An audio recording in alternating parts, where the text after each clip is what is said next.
looking beyond the headlines and the euphoria of the signing of the new law, let's talk to Paul Alaje, senior economist at SPM Professionals. He's joining me live from Abuja studios this evening to take a look at the downside risks of the entire conversation. Good evening, Paul. Welcome to the show. Let's have this conversation around the new PIB. Give me your first word on Mr. President's signing of this law. Thank you so very much for having me, and good evening. The first thing that comes to my mind is that we have seen possible end of what we call PIB, which is now PIA, for a long time in Nigeria. Successive, I beg your pardon, parliamentarians have tried their best possible to ensure that we have these passed to law. But eventually, the Ninth Assembly, and with the courage of Mr. President, have eventually signed this to law. Another thing is, this is not without its challenges. We do not have a perfect act, if you ask me, as the community are concerned about limited amount that go to them as against 10 or if you want to say 5%, which was expected by them, but they have 3%, and this is already signed into law. Apart from that, 30% of the profit that we go to what we now call NNPC, whether the name will change or not, it's another conversation in the near future. But 30% we go into frontier exploration. A lot of concerns have been raised about this, and I also have possible concerns when you compare that to our current revenue, when you compare that to the proportion of the size of oil revenue and what we are generating overall. You may say 30% may just be a thing of concern. Let's stick a little bit, so good Paul. news on one hand, and concerns that we need to deal with. Yeah, and a whole lot of concerns, but let's stick with one of the key areas of the PIA, which relates to new investments, tax revenue, and what have you. Here is the Federal Inland Revenue Service already projecting a stronger revenue by the year 2022, laying its fingers, so keeping an eye on the new PIA. Is it too early or too optimistic for this kind of revenue projections, hoping that the PIA will deliver? Well, I strongly believe there will be some level of improvement in the long term or in the medium term for Nigeria, particularly Nigeria authorities and government revenue. But whether that will happen in 2022 is what I cannot say at the moment. Recall that there are a lot of global mix that we cannot decide this moment today. So when you say that FRS is already projecting stronger revenue, well, I would say maybe because it's still a projection. But in the real sense, I would want FRS perhaps to see it in a different way, that it's too early to say we will start generating improved revenue because we have passed a bill into an act. So I think it's relatively early to do, but it's also good if government wants to go ahead and implement this policy as fast as possible. That means we might be seeing much desired revenue coming into government covers, particularly because of this act, which will translate to improve foreign direct investment, which will also have high impact on our foreign reserve, which may also make the value of Naira to be much better than what we have today. Yes, you just talked about what the Fitch report talked about. It says, the report says the new legislation, the impact will depend on, quote, details of implementation. So the devil is always in the details. You agree with me, Paul? And one of the details is what you just touched on earlier in your comments about the vagaries and the vulnerabilities or the fault lines at the global marketplace for oil and whatever that we're not sure of. So no one knows tomorrow as the market goes. So tell me about these external or global vulnerabilities that you think the implementation committee now has to be very keenly aware of and take into account before we get ahead of ourselves with the headlines and the euphoria of signing the PIA. On one hand, the world is looking at reducing consumption of fossil fuel. On the other hand, here in Nigeria, authorities looking at expanding frontier for fossil fuel. It just does not add up. Our population looks big, but we are just 200 million people. At best, 210 million people.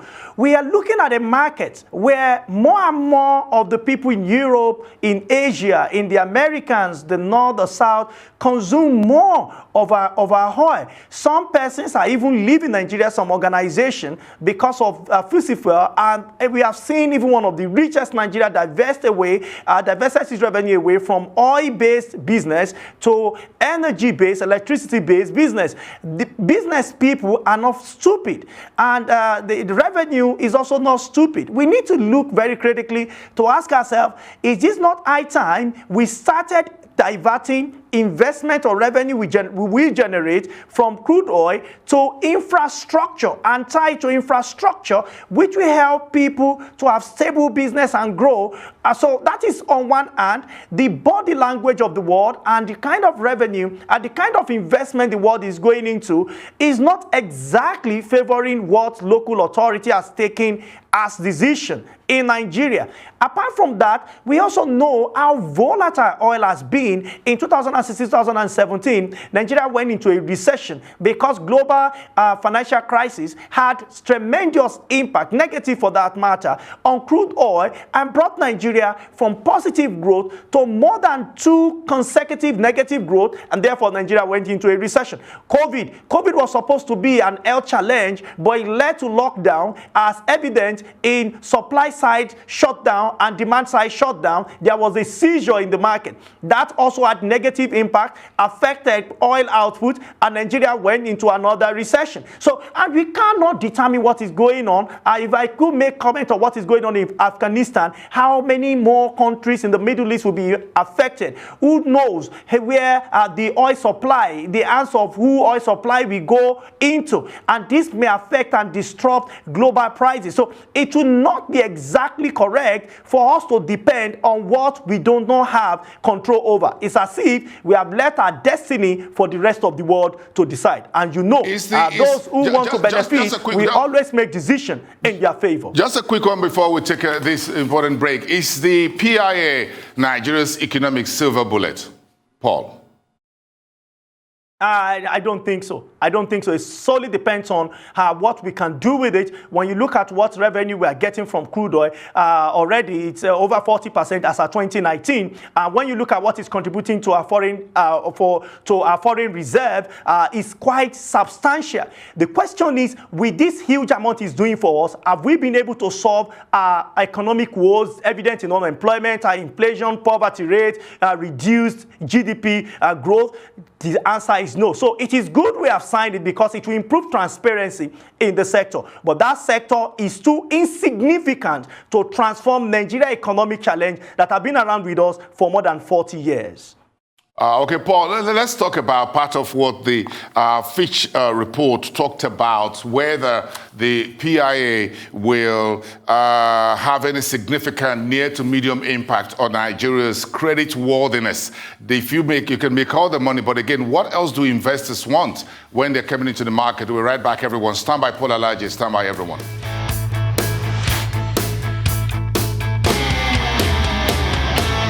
Okay, let's get the conversation continuing on what Fitch ratings calls what you call the downside risks to the new Petroleum Industry Act, which has just been signed. Let's get a bit more of that into this conversation with Paul Alaje, my guest from our Abuja studios. Paul, thanks very much for hanging around on this conversation. You talked about the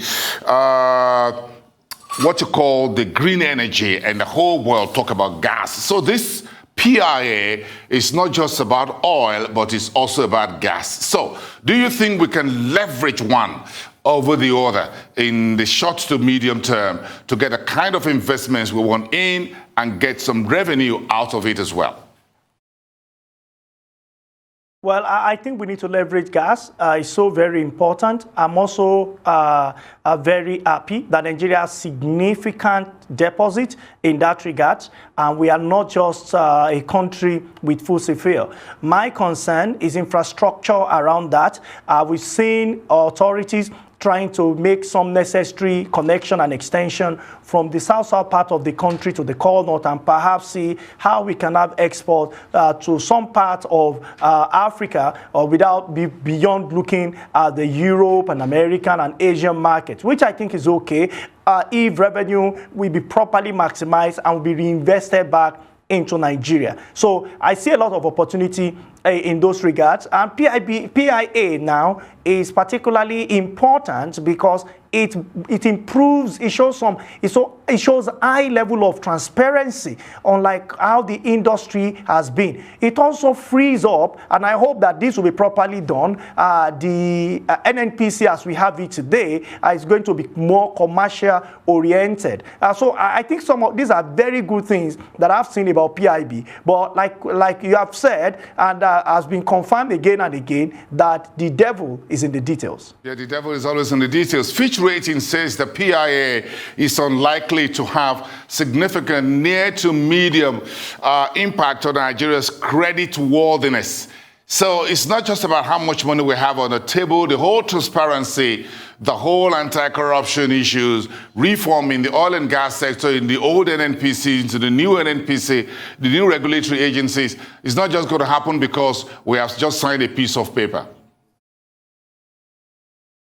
No, I don't think so. Quickly look at what we may generate. Let's assume the revenue NNPC or the Nigeria will generate from oil, we multiply, say, by 50%. That would be a lot because we have signed law. So let's assume that on one hand. But the question we need to ask ourselves is, by how much will Nigeria increase debt? When you look at the ratio of borrowing compared to our growth rate in revenue, you will have a lot of concern. We have since grown our debt service to what we generate in oil, which we say is the greatness or the good thing the nature or the Almighty God has given to Nigeria. But when you compare what we have generated in revenue from this industry, this sector, the oil sector, what we have generated, and you compare that with what we are spending on servicing revenue, the question is, what is the impact? They are almost at par. And if we don't take care,